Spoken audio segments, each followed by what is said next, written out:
Hey, if you want to change your username on the TikTok, first of all, you have to start from your profile and click on Edit Profile.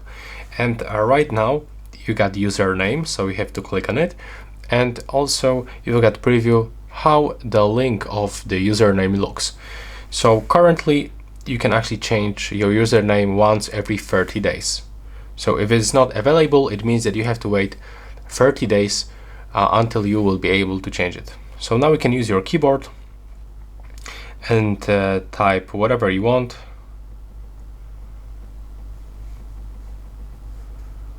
And now it is actually checking if this name is actually available.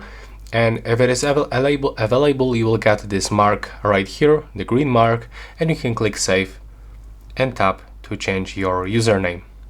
And as you can see, the username has changed. And that's all right now. Please subscribe to my channel. Bye bye.